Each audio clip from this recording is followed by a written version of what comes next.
Good morning class student. बेटा अभी हम after completing one dimension motion और we are going to start two dimension motion, जिसे motion of plane भी बोलते हैं, है ना। टू डायमेंशन मोशन तो मैं फिर से थोड़ा सा आपको आइडिया देता हूँ कि one dimension, two dimension, three dimension physics में मेजरमेंट के लिए सबसे इंपॉर्टेंट चीज फ्रेम ऑफ रेफरेंस होता है ना।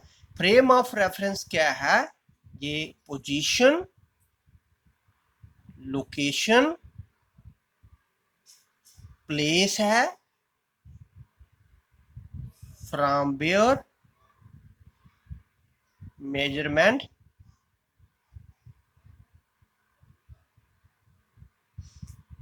स्टार्ट्स। जैसे फॉर एग्जांपल मैं आपको ये कहता हूं कि ये कोई ए बॉडी रखी हुई है। अगर मैं आपको सिंपली ये क्वेश्चन राइज करूं कि ए बॉडी का डिस्टेंस कितना है ना, तो हम कोई भी प्रॉपर आंसर नहीं दे पाएंगे। क्यों? क्योंकि ए बॉडी का डिस्टेंस कितना है हमें रेफरेंस पॉइंट दिया नहीं है। तो जब मैं कहता हूं कि ये है reference point O, a body का डिस्टेंस कितना है या डिस्प्लेसमेंट कितना है, तो आप रेफरेंस पॉइंट से उसको एक्यूरेट आंसर दे सकते हैं। तो सबसे इंपॉर्टेंट चीज हमारे पास रेफरेंस पॉइंट है ना। इसलिए this universe is three dimensional और हमें फ्रेम ऑफ रेफरेंस क्या लेते हैं, एक एक्स बाई जेड और दिस स्टार्टिंग पॉइंट। एक्स भी ओ से स्टार्ट हो रहा है, O X, O Y, O Z. तो ओ से ही तीनों एक्सिस स्टार्ट हो रही हैं। तो ओ जो है ये एक ओरिजिन हो गया और जिसका कोऑर्डिनेट को हम लिखेंगे 0 0 0। इट मीन एक्स भी 0 है जहां से, एक्स कोऑर्डिनेट भी जहां से स्टार्ट हुआ, बाई 0 मीन बाई भी जहां से स्टार्ट हुआ, जेड 0 मीन जेड भी जहां से ही स्टार्ट हुआ। ठीक है। अब ये जो एक बन गया थ्री कोऑर्डिनेट एक्सिस का set, this set is called frame of reference, right, है ना। तो फ्रेम ऑफ रेफरेंस दो टाइप के होंगे, इनर्शियल, नॉन इनर्शियल। वो फिलहाल आप नहीं जहां पे अभी पढ़ने वाले हैं। अब से देखिए ये फ्रेम ऑफ रेफरेंस है। इसमें जो एक्स और वाई के बीच में इसे बोलते हैं प्लेन। तो ये हमारे पास होगी प्लेन वन। वाई और जेड के बीच में इसे बोलते हैं प्लेन, ये होगी सपोज की प्लेन नंबर टू। और जेड और एक्स के बीच में कोई चीज है तो हम बोलेंगे वो भी प्लेन पे है, ये होगी प्लेन नंबर थ्री। अगर नाम होगा तो this is X Y plane, this is Y Z plane, this is X Z plane. Basically Z जो है बिल्कुल ऐसे है, परपेंडिकुलर, है ना, ऐसे है ये। देखिए एक्स और जेड में भी एंगल 90, वाई और जेड में भी एंगल 90, और एक्स और वाई में तो 90 आप देख ही पा रहे हैं, है ना। तो बेस्ट एग्जांपल जो है, अगर आप छत की तरफ देखें तो छत का एक कॉर्नर पे देखेंगे तीनों एक्सिस जो है ना, तीनों perpendicular, that is the origin. अब कोई भी चीज अगर इस इधर चलती है ना, तो जहां पर पहुंचेगी मैं बोलूंगा उसके कोऑर्डिनेट क्या होंगे, तो इसका एक्स कोऑर्डिनेट ही चेंज होगा। तो मैं बोलूंगा एक्स कोऑर्डिनेट 4 है लेकिन वाई 0 जेड 0। जहां पे तो सिर्फ एक ही कोऑर्डिनेट चेंज होगा, this is one dimension motion. कोई चीज इधर चलती है तब सिर्फ वाई कोऑर्डिनेट चेंज हो रहा है, कोई पॉइंट इधर चलती है सिर्फ जेड कोऑर्डिनेट चेंज हो रहा है, तो जिसको वन डायमेंशन मोशन बोला जाता है। लेकिन अगर कोई चीज इधर है तो उसका एक्स कोऑर्डिनेट भी होगा, उसका वाई कोऑर्डिनेट भी होगा, है ना। तो वो वन डायमेंशन में नहीं आएगी, वो टू डायमेंशन में आएगी, इसलिए उसे बोला गया है, आप टाइटल देखेंगे, मोशन इन अ प्लेन। अब कौन सी प्लेन, एक्स वाई है, वाई जेड है या जेड एक्स है, वो अलग बात है, but motion in a plane it means ऐसी मोशन जिसके दो कोऑर्डिनेट हो, मोशन ऑफ अ बॉडी, है ना, हैविंग टू कोऑर्डिनेट्स। इसका मतलब ये हो गया कि इस समय हम दो कोऑर्डिनेट के साथ डील करने वाले हैं। यही मोशन ऑफ अ स्पेस अगर होता तो थ्री डायमेंशन मोशन बन जाता, तीन कोऑर्डिनेट के साथ हम डील करने वाले हैं। तो सबसे सिंपल एग्जांपल हमारे पास सॉरी टू डायमेंशन का सबसे पहला क्वेश्चन अगर हम देखें तो प्रोजेक्टाइल, जे, तो ये एक इंपॉर्टेंट टॉपिक है 11th की फिजिक्स का। तो बेसिकली प्रोजेक्टाइल क्या हो गया, है ना। अगर हम क्या करें, किसी भी चीज को, है ना, किसी भी बॉडी को थ्रो कर दें किसी पर्टिकुलर वेलोसिटी के साथ, और जब वो थ्रो करने के बाद हमने देखा तो हमारी उस पर कोई कंट्रोल नहीं रहा, वो सिर्फ और सिर्फ ग्रेविटी की वजह से वापस वो नीचे आ रहा है ना, तो हम बोलेंगे वो प्रोजेक्टाइल हो गया।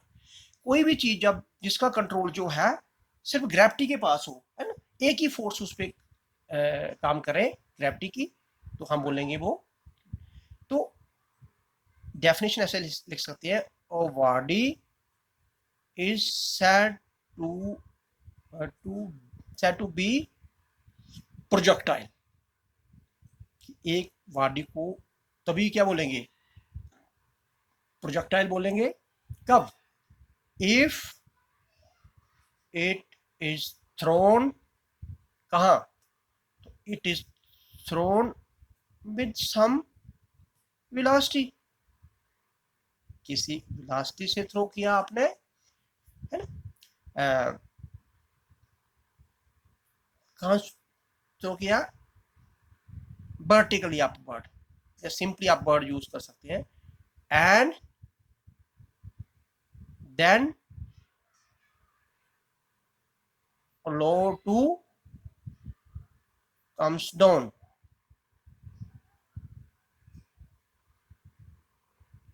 under the action of, under the force of gravity alone, gravity alone, तो उसी को ही प्रोजेक्टाइल बोलेंगे। तो मान के चलें कि अगर हमारे पास कोई टावर है और जहां पे कोई चीज बैठी हुई है ना, जैसे बर्ड जहां बैठा, वो उड़ के अगर नीचे आ जाता है तो इसको हम प्रोजेक्टाइल नहीं बोलेंगे। क्यों? बर्ड जिंदा है, उसकी इंटरनल फोर्सेस भी हैं, है ना। अगर मान के चलो कि जहां पे कोई नॉन लिविंग थिंग्स है और उसको आप किस तरीके से छोड़ देते हैं और वो इस तरीके से जहां आ जाती है ना, तो वो प्रोजेक्टाइल होगी।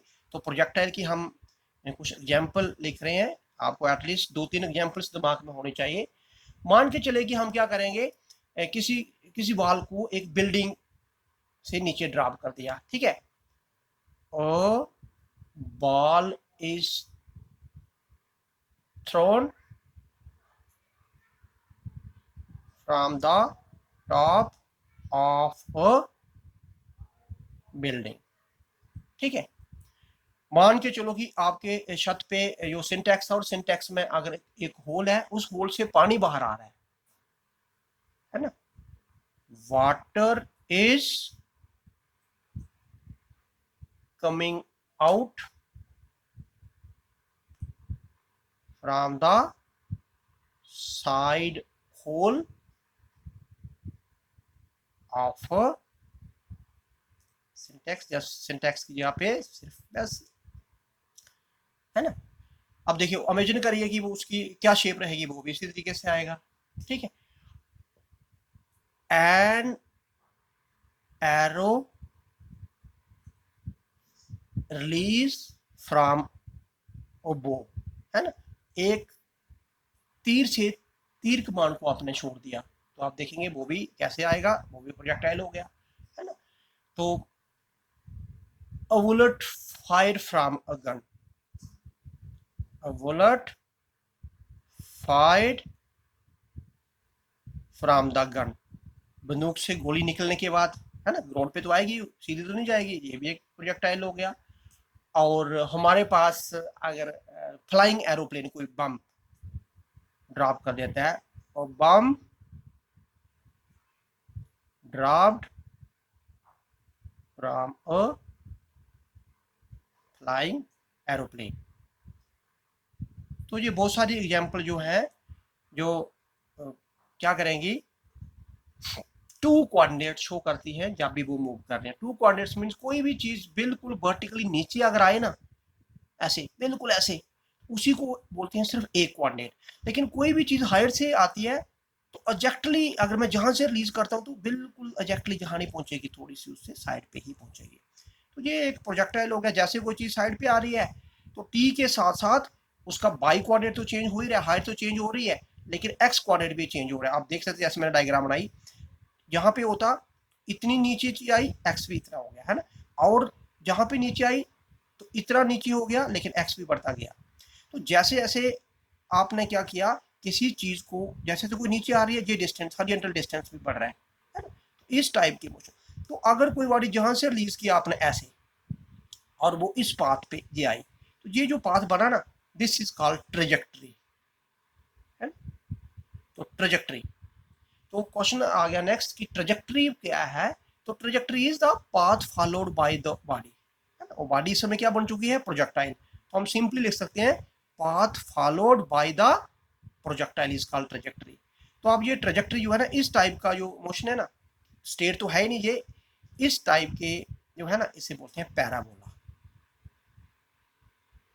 तो ये एक इंपॉर्टेंट पॉइंट आप याद रखिए, एक प्रोजेक्टाइल जो है ना, उसकी ट्रेजेक्ट्री जो है, ट्रेजेक्ट्री की क्या नेचर होती है, पैराबोलिक नेचर होती है।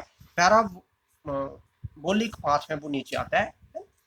तो आ गया ट्रेजेक्ट्री, TRAJECTORY। तो ट्रेजेक्ट्री बेसिकली क्या हो गया, ये आ गया path followed by a projectile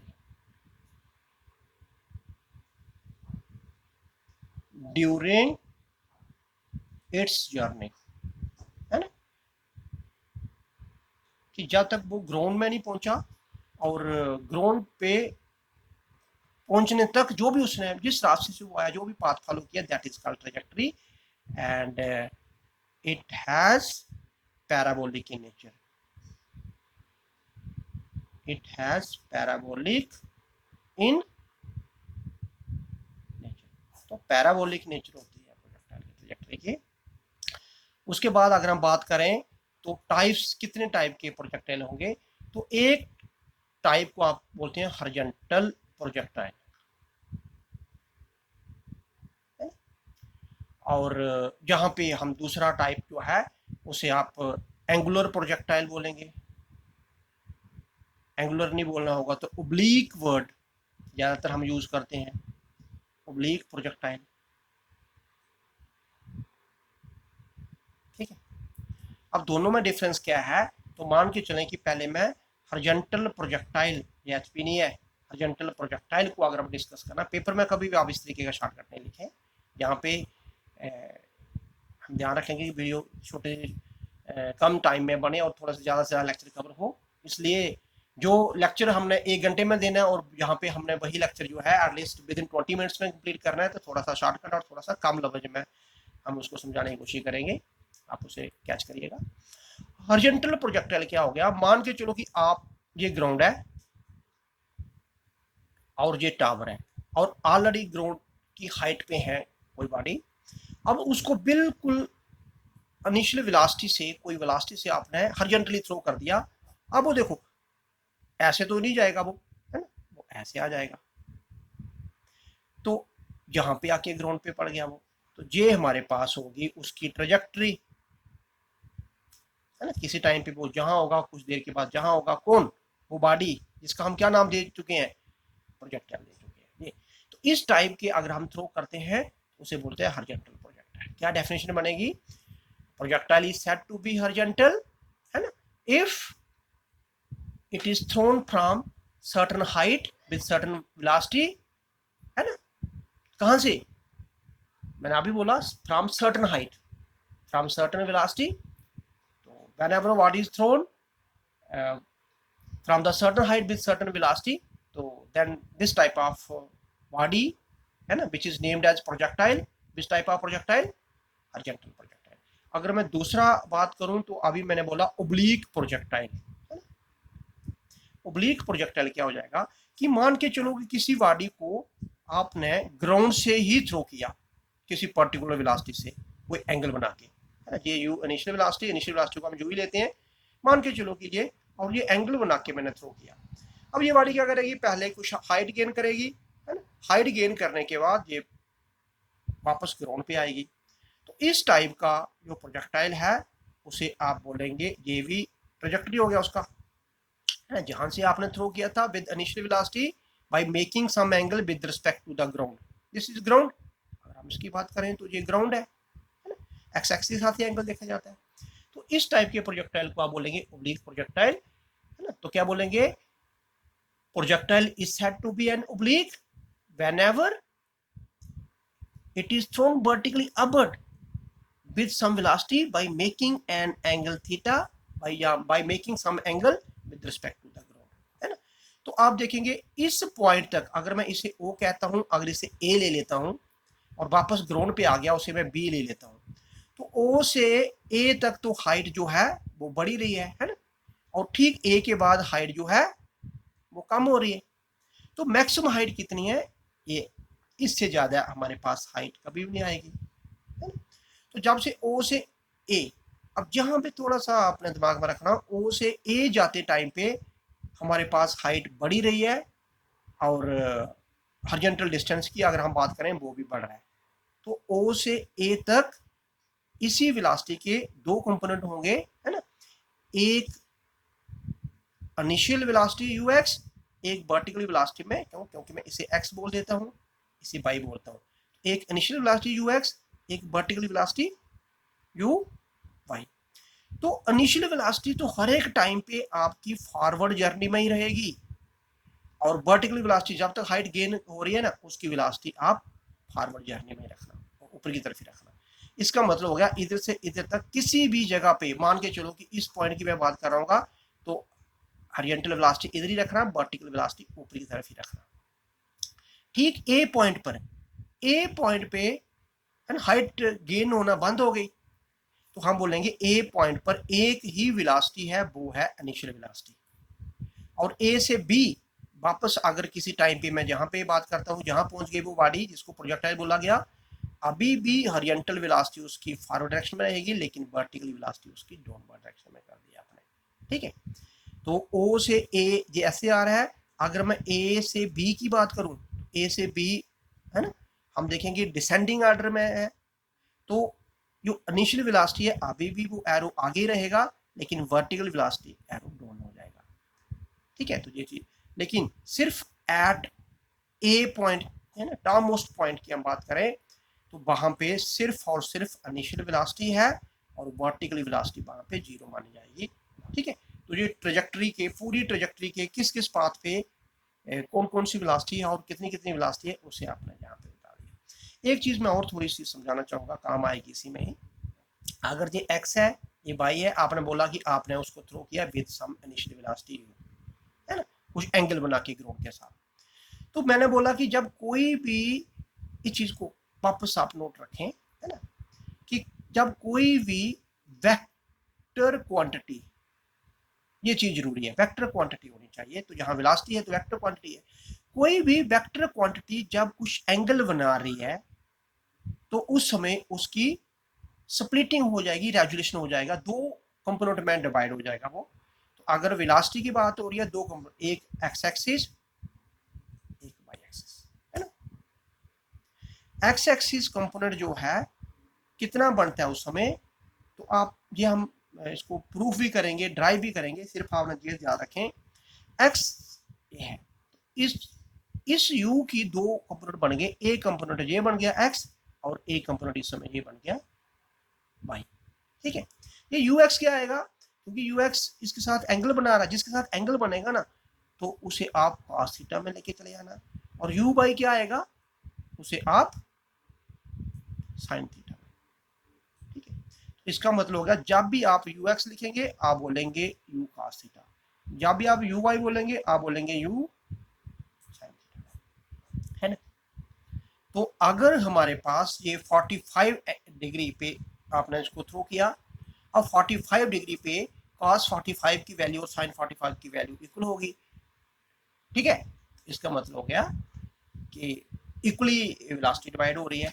अगर जब तक ये किसी और एंगल पे आपने, मान के चलो इतने एंगल पे इसको आपने थ्रो किया, और ये एंगल हमारे पास इस समय क्या है, छोटा है 45 से, उस समय हॉरिजॉन्टल यू एक्स ज़्यादा होगा, यू वाई कम होगा, है ना। जब मैं ऐसे कर दिया, इट मीन 45 से बड़ा होगा, तो यू वाई की तरफ है ये, तो यू वाई बड़ा होगा, यू एक्स उस समय कम होगा।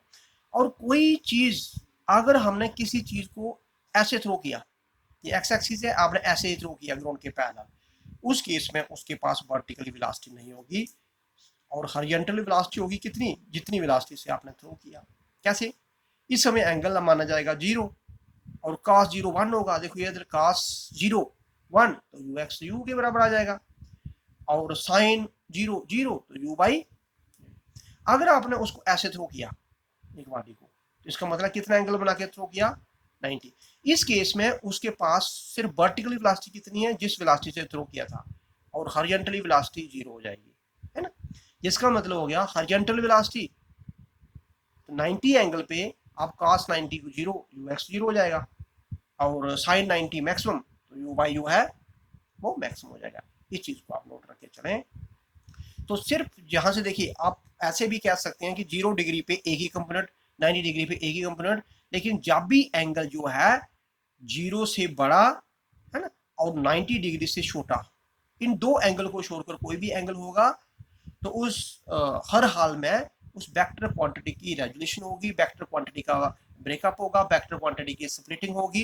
कुछ पार्ट अलग एक्स एक्सिस जाएगा, कुछ पार्ट अलग वाई एक्सिस जाएगा। एक्स एक्सिस कौन सा पार्ट जाता है, एक्स एक्सिस पार्ट जाता है जिसके साथ एंगल बन रहा हो, है ना। मान के चलो कि मैं अगर ऐसे समझा दूं आपको कि ये हमारे पास और वेलोसिटी ये है, इस समय आप एंगल इसके साथ ले रहे हैं, तो ये तो वर्टिकली है, रहेगा वर्टिकली ही कंपोनेंट, लेकिन ये उस समय यू साइन थीटा के बजाय यू कॉस थीटा हो जाएगा। ये रहेगा हॉरिजॉन्टली, लेकिन यू कॉस थीटा के बजाय साइन थीटा हो जाएगा। तो आप ये जरूरी नहीं है कि यू एक्स हमेशा यू कॉस ही होता है, पर जिसके साथ एंगल बने वो कॉस, है ना, और जिसके साथ एंगल नहीं बने वो साइन। देखिए यू साइन थीटा, जब आप इसकी बात करेंगे तो ये हमारे पास 90 का जैसे रिलेशन साइन या कॉस के साथ आता है, तो साइन कॉस या कॉस साइन में कन्वर्ट हो जाता है। इस चीज को आप नोट करके चलें। एनी हाउ, तो क्या किया आपने, आपने 2 डायमेंशन मोशन की बात की, जिसमें प्रोजेक्टाइल जो है सबसे कॉमन एग्जांपल लेके चली। प्रोजेक्टाइल क्या है, किसी भी बॉडी को अगर आप थ्रो कर दें, ग्राउंड से ऊपर उठनी चाहिए बॉडी, है ना, चाहे वो ग्राउंड से फेंके या ऑलरेडी आप हाइट से उसे थ्रो करें। उस समय उस बॉडी को आप प्रोजेक्टाइल नाम तभी देंगे अगर उस बॉडी पे सिर्फ जब ग्राउंड से ऊपर है तो एक ही फोर्स काम कर रही है, और वो फोर्स जो है वो फोर्स रहेगी हमारे पास ग्रेविटी की फोर्स, है ना। तो तभी आप उसको प्रोजेक्टाइल बोलेंगे। तो प्रोजेक्टाइल की बहुत सारी एग्जांपल हमने दी, है ना, और जिस पाथ से वो बॉडी ग्राउंड पे आई उसे ट्रेजेक्टरी बोलेंगे। ट्रेजेक्टरी हमेशा पैराबोलिक नेचर की ही होगी। हम प्रूफ करेंगे अभी कि ट्रेजेक्टरी पैराबोलिक नेचर की है, नेक्स्ट स्टेप में, नेक्स्ट क्वेश्चन में, नेक्स्ट लेक्चर में। उसके बाद टाइप्स ऑफ प्रोजेक्टाइल पढ़ा, हॉरिजॉन्टल प्रोजेक्टाइल और वर्टिकली प्रोजेक्टाइल, जिसे ओब्लिक प्रोजेक्टाइल बोला आपने, राइट। और उसके बाद मैंने कुछ कैसे वेलोसिटी की स्प्लिटिंग होगी वो चीज़ बताई। Thank you very much.